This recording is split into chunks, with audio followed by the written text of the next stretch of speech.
Pronto, pessoal, está gravando a partir de agora. Olha só, pessoal. A página que a gente vai começar hoje aqui é a página 592, tá? Que fala de platelmintos e nematelmintos, ok? Vou colocar aqui no bate-papo, página 592. Aí vê só, pessoal. Nas últimas aulas, nós iniciamos aí uma conversa sobre o reino Animalia, né? Então, a gente iniciou a partir dos seres mais simples que a gente tem dentro do reino, que são os poríferos e os quinidários. Então, antes da gente começar poríferos e quinidários, a gente fez um apanhado geral sobre o reino, né? A gente conversou que eles possuem, são organismos heterotróficos, possuem mais de uma célula, né? São organismos que são eucariontes, enfim. A gente conversou sobre algumas características em relação ao desenvolvimento embrionário, né? Eles podem ser diblásticos, triblásticos, protostômios, deuterostômios. E a gente observou um cladograma apontando quais são os organismos, é porque o livro aqui não está carregando bem, mas quais são aqui o cladograma, observando quais são os organismos que são mais próximos entre si a partir dessas características que a gente falou, né? Se são protostomiados, não sei se vocês lembram, protostômios. Está falando do desenvolvimento da boca, desenvolvimento oral. Eles têm desenvolvimento oral primeiro, né? Quando a gente fala de cavidade, a primeira cavidade que se desenvolve é a cavidade oral. E o deuterostômio é aquele que tem desenvolvimento inicial a partir da cavidade anal. Nós somos organismos deuterostômios, tá? Alguns outros organismos são protostomiados, né? Como é o caso dos que a gente vai ver hoje, que são os platelmintos e os nematelmintos, tá? Deixa eu ajeitar aqui a sala de espera para a galera poder entrar.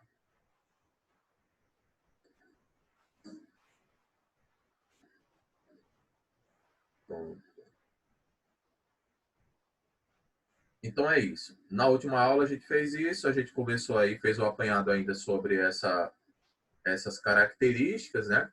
E a gente pegou ali poríferos e quinidários. Então a gente falou sobre os poríferos. Nós conversamos que os poríferos são organismos que têm o corpo coberto por poros, são organismos sésseis, são organismos simples por não formarem tecidos, né? Conseguem fazer enfim, filtrar a água, né, através de células específicas, que são os coanócitos, né, e possui outras células acessórias, que são os pinacócitos e os porócitos.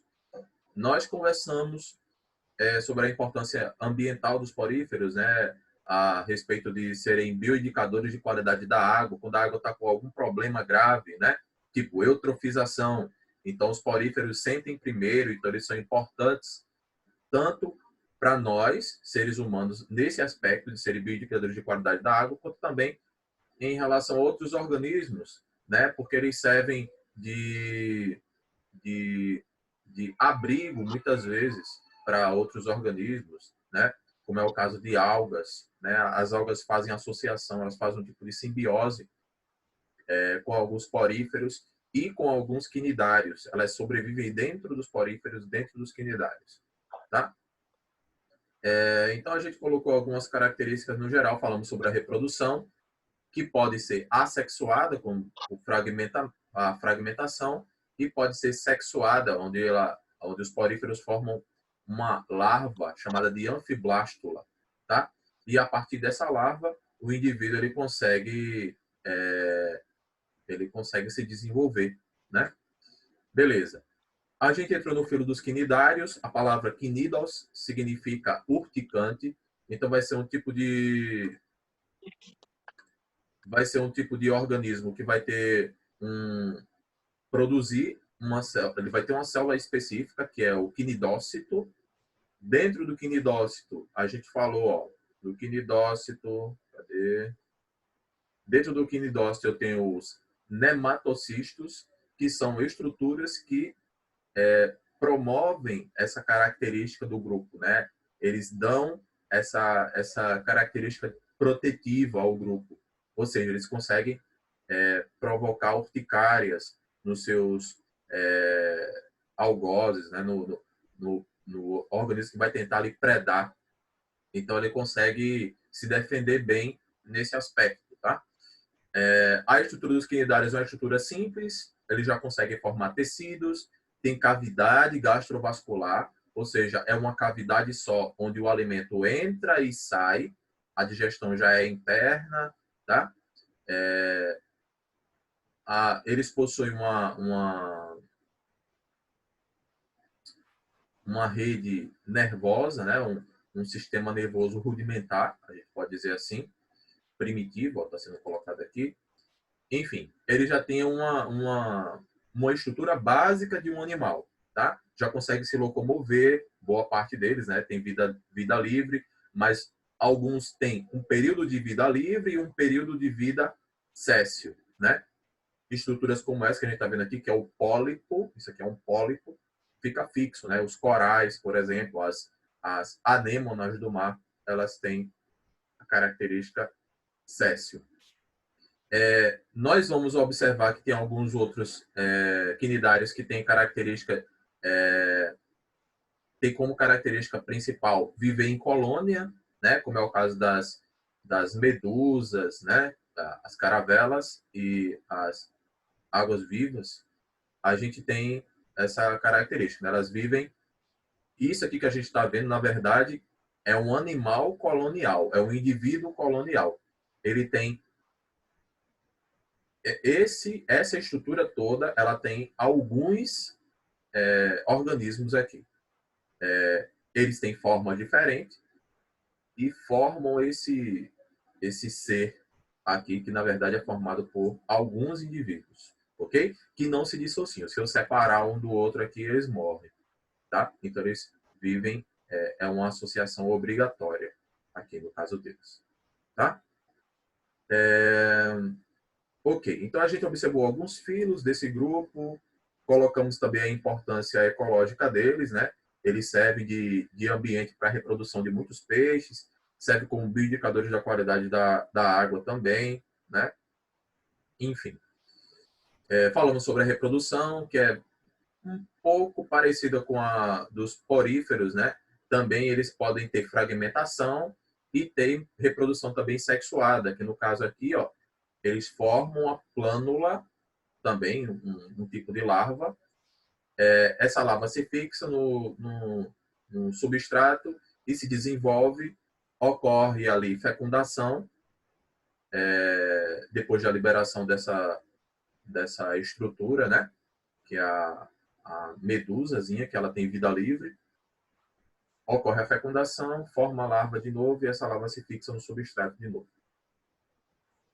Ok, a gente falou sobre o branqueamento dos corais, que é quando eles vão ficando com a coloração mais esbranquiçada, calcária, né, parecendo osso, justamente por conta da qualidade da água, que vai ficando ruim.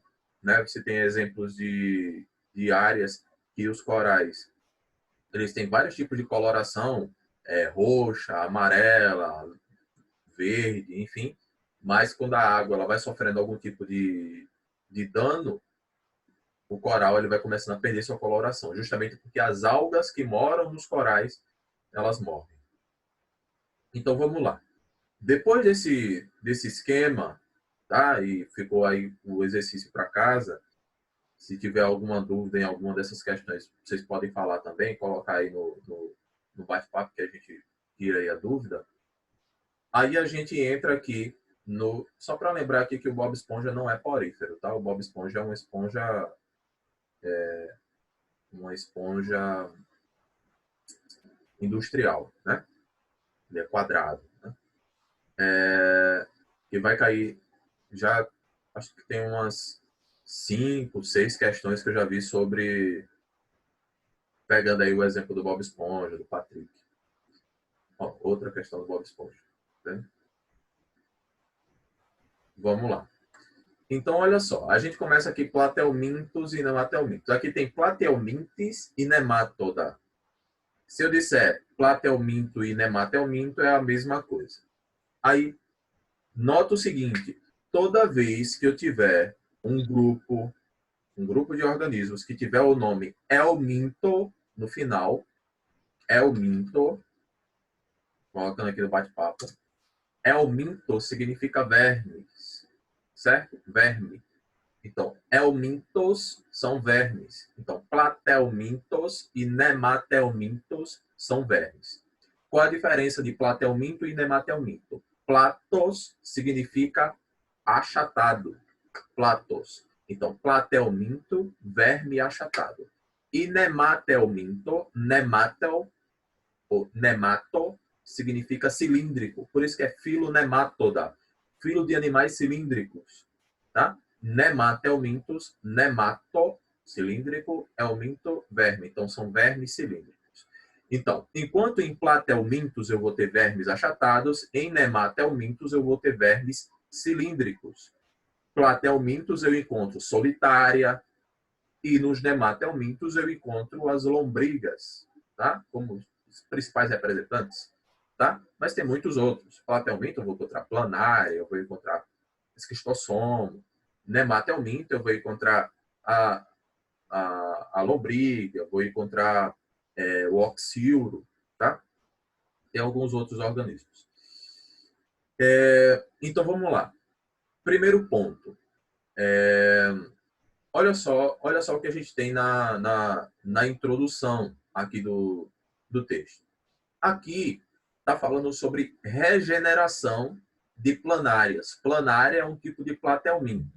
Tá? Está dizendo assim, colunista mostra como regeneração de planárias pode ajudar a combater o câncer e outras doenças. Eu vou resumir aqui. Ó. Aqui está falando sobre regeneração de modo a destacar isso daqui, ó, células tronco totipotentes. O que é que significa isso? Célula tronco, pessoal, tronco, você imagina uma árvore. O tronco é de onde partem os galhos. Célula tronco é uma célula que dá origem a outras células. Ok? Célula tronco é isso. Ela é o tronco, ela é a célula central. Dela surgem outras células. Célula tronco totipotente, tot significa todos. Potente é potencial. Como assim? Ela tem um potencial de se diferenciar, de dar origem a todos os tipos de célula. Então, quando eu falo assim, ó, as células embrionárias, tipo, quando aconteceu a fecundação para formar a gente, formar o zigoto, a nossa primeira célula, nós ali éramos uma célula totipotente. Era uma célula de onde ia dar origem a todos os tipos de célula. Tá? Daí a gente deu origem a um embrião, e esse embrião, com o passar do tempo, foi dando origem a vários tipos de tecidos diferentes, vários tipos de células diferentes. Ou seja, as células embrionárias, as células iniciais, elas são totipotentes. Então, aqui, nesse início do texto, ele está começando a trazer essa ideia de regeneração das planárias. As planárias, elas têm células totipotentes. Por quê? Porque elas conseguem, se a gente cortar uma planária ao meio, ela consegue se regenerar e dar origem à parte que falta. Tá? Eu corto uma planária ao meio, cada pedaço vai dar origem a uma planária nova. Elas têm uma capacidade de regeneração muito grande, imensa. Tá? Então, a gente diz que as células das planárias, as planárias conseguem produzir células totipotentes. A gente não consegue produzir célula totipotente. A gente só fabrica célula totipotente quando é embrião. Beleza, célula embrionária. Depois que a gente fica adulto, a gente não consegue mais produzir célula totipotente. Entende como é? Então, as planárias, diferentemente da gente, elas conseguem produzir. Eu acho que a gente falou sobre isso quando a gente estava vendo plantas. Que a gente falou que as plantas, assim como as planárias, elas conseguem fabricar célula embrionária durante toda a vida. A gente não. Ok? Então, a gente está falando de um filo aqui que possui organismos que conseguem se diferenciar bem em relação a tecidos, conseguem formar tecidos e ter uma capacidade de regeneração alta. Tá? Então, diz assim, ó, com base no texto e na imagem, responda: por que as pesquisas passaram a se concentrar nas planárias, se tantos outros animais também conseguem regenerar partes do corpo? Que exemplo o texto menciona para comprovar a eficácia do processo regenerativo das planárias. Aí vamos lá. Primeiro, a primeira pergunta, né, da questão é, com base no texto e na imagem, responda por que as pesquisas passaram a se concentrar nas planárias, se tantos outros animais também conseguem regenerar partes do corpo. Olha só, as planárias, elas têm uma diferença em relação a outros organismos, é que elas produzem células-tronco totipotentes. Então, a gente pode colocar isso. Se a gente pensar, por exemplo, a gente mesmo, quando a gente sofre um corte, o tecido ali, ele regenera, né? De certa forma, fecha o corte, cicatriza. Só que não fica perfeito. A gente sabe que quando cicatriza, fica aquela marca. Muitas vezes, naquela região da cicatriz, você não sente mais, né? Você não tem sensibilidade mais. Ou o contrário, você tem uma sensibilidade muito grande, acumula neurônios naquela região, neurônios sensoriais.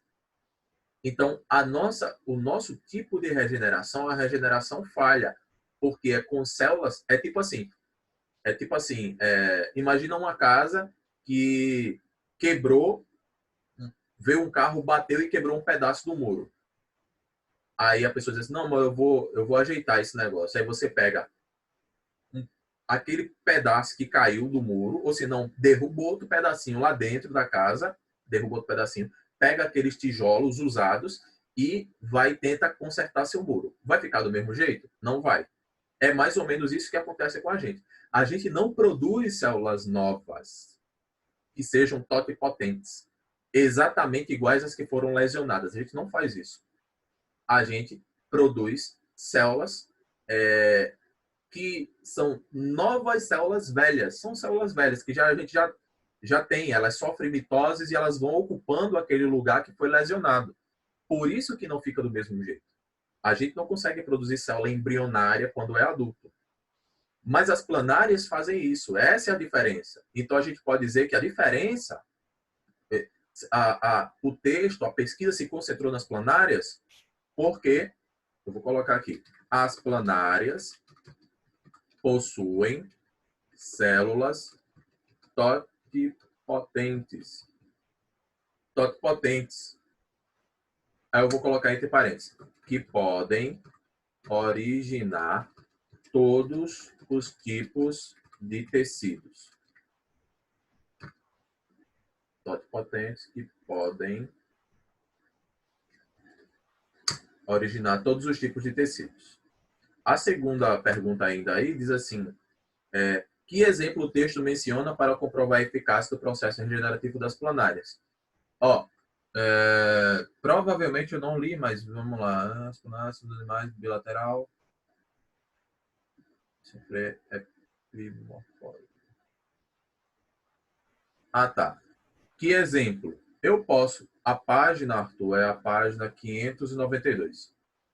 O exemplo que eu posso colocar aí é um fenômeno. Você pode olhar aí, epimorfose. Tá? O que é epimorfose? É a regeneração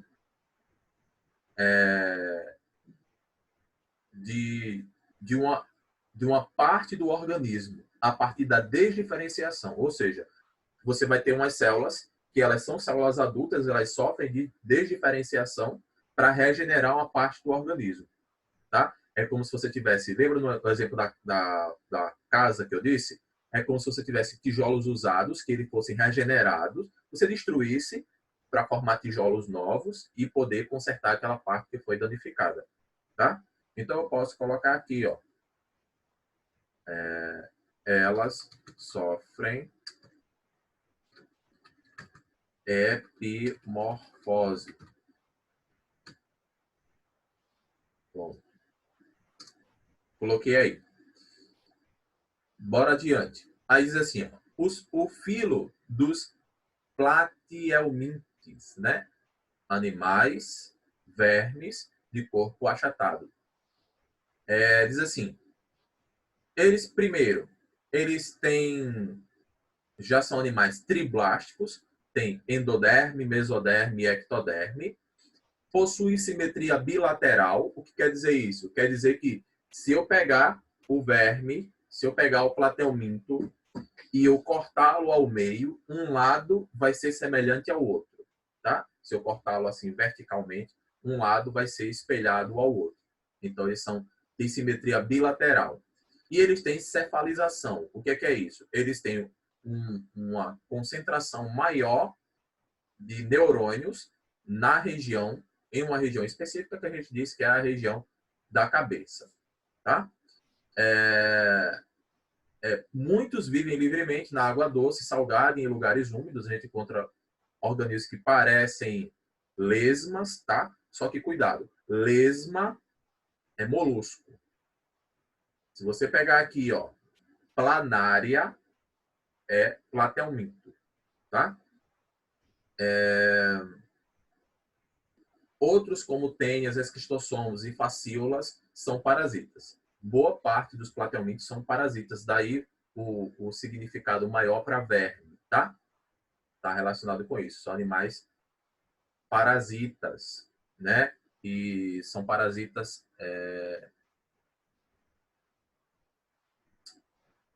que vivem na região interna do organismo. Não possuem a cavidade corporal fechada, denominada celoma, são acelomados. Se você observá-los por dentro, eles não têm aquela estrutura para formar órgãos, aquela estrutura para formar órgãos ocos, eles não têm. Não tem coração, com a cavidade, pulmão, não tem nada disso daí, não, tá? Eles têm uma cavidade que é dentro da endoderme, que é para dar origem ao o intestino, tá? O intestino deles, que é o intestino primitivo também. Assim, não apresenta o espaço que separa os órgãos viscerais. Beleza. Se a gente cortar transversalmente, a gente vai observar isso. A gente vai observar que eles têm, ó, a epiderme, as células mais externas, possuem a endoderme, aqui, mais azulada, e a mesoderme aqui, a medial. O parênquima, que é como se fosse um músculo. O parênquima, que é como se fosse um músculo. E aqui o intestino, né? Com o cordão nervoso ventral, na parte de baixo. Tá? Se a gente cortar uma planária ao meio, a gente vai observar isso daqui. Eu vou encontrar parasitas monogenéticos, que possuem apenas um hospedeiro, e parasitas digenéticos, tá? Que possuem 2 hospedeiros para completar o ciclo biológico, como o Schistosoma mansoni, que ele passa um período da vida nos caramujos e outro nos seres humanos, e a Taenia soli, que parasita porcos e seres humanos. Ok? Uma planária, se você observar, tem umas estruturazinhas que parecem olhos, na verdade são chamados de ocelos. São olhos primitivos, tá? Possuem células que são sensíveis à luz, tá? Mas não são olhos ainda. Parece, mas não são olhos. Outra coisa é que a gente vai observar, ó, que a excreção é realizada por um sistema de tubos denominado protonefrídeo, que é especializado na eliminação de resíduos nitrogenados, né? Amônia, enfim. Esse sistema é formado por 2 canais longitudinais que se ligam às células especiais chamadas células flama. Então, você vai ter, ó, as células flama por todo o corpo do parasita, do platelminto, que tem flagelos que eles conseguem captar o material que está circulando, de modo a liberar as excretas para o meio externo, tá? Através dos poros excretores. Não sei se você lembra de já ter visto esse nome nefrídeo ou néfron em algum lugar. A gente encontra esse nome também nos rins, os nossos rins. Eles têm um monte de túbulos, um monte de vasos que a gente chama de néfrons, tá? Você vai a um médico para resolver problema nos rins, você vai ao nefrologista. Como a gente falou, eles possuem cordões nervosos, né? E os ocelos, que tem a ver com o sistema nervoso. Ok?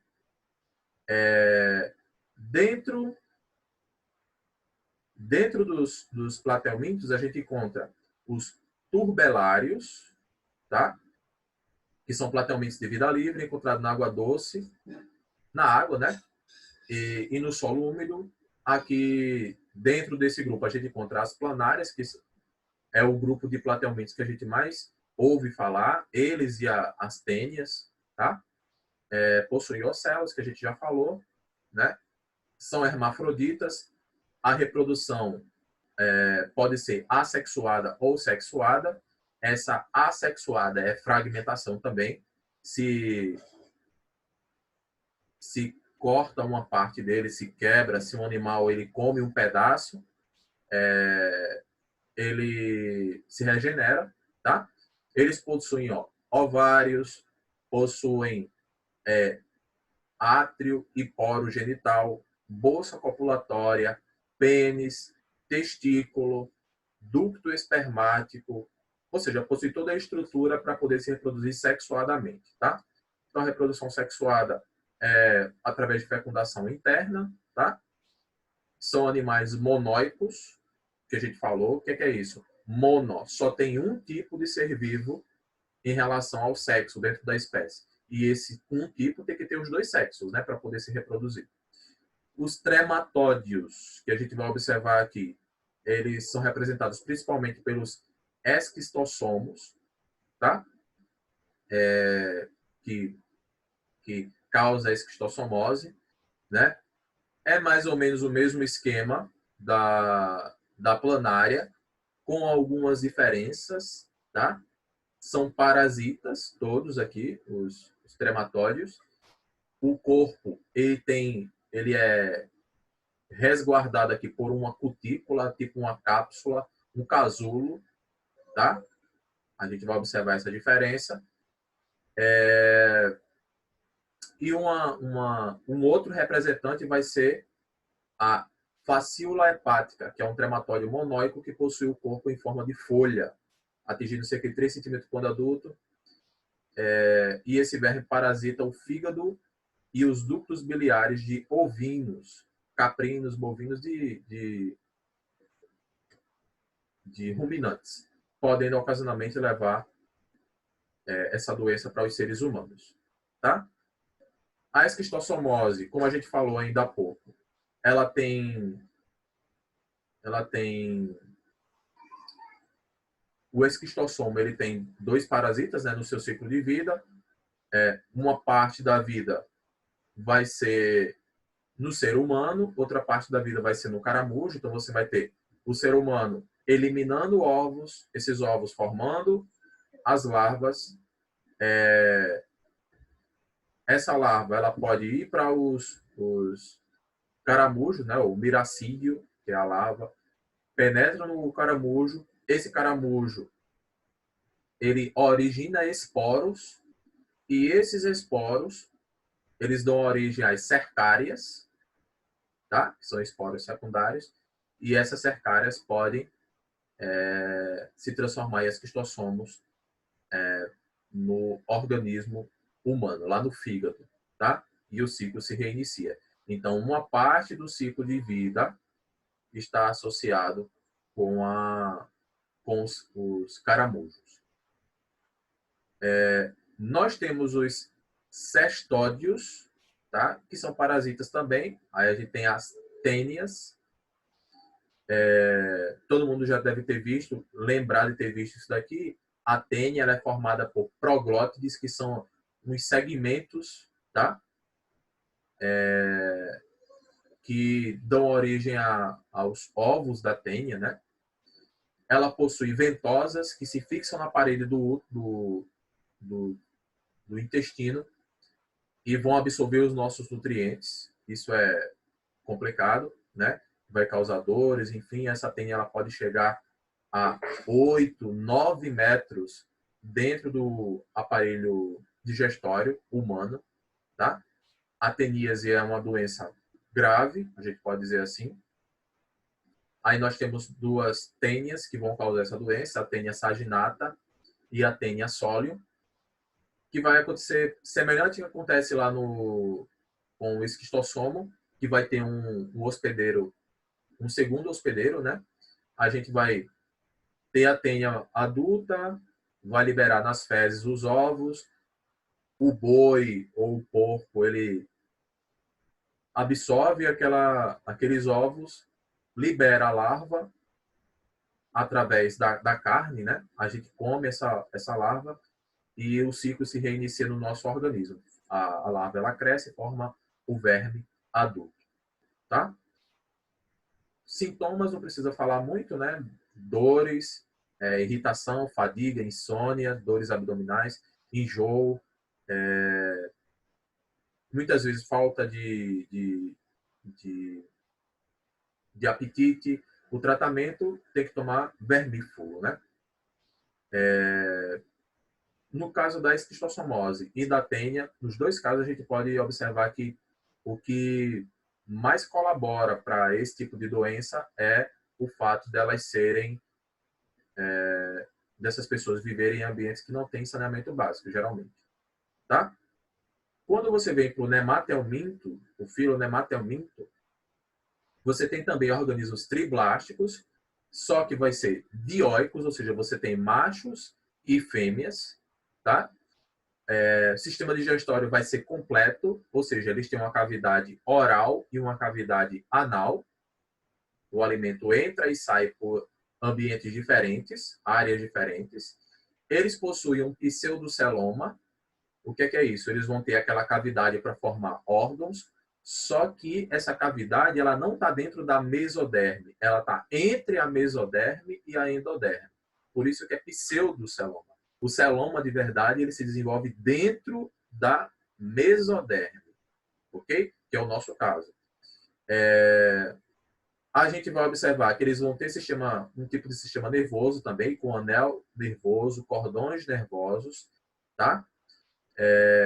Papilas sensoriais, eles conseguem diferenciar, eles conseguem ter estímulos a partir de alimentos diferentes, tá? Nutrientes diferentes.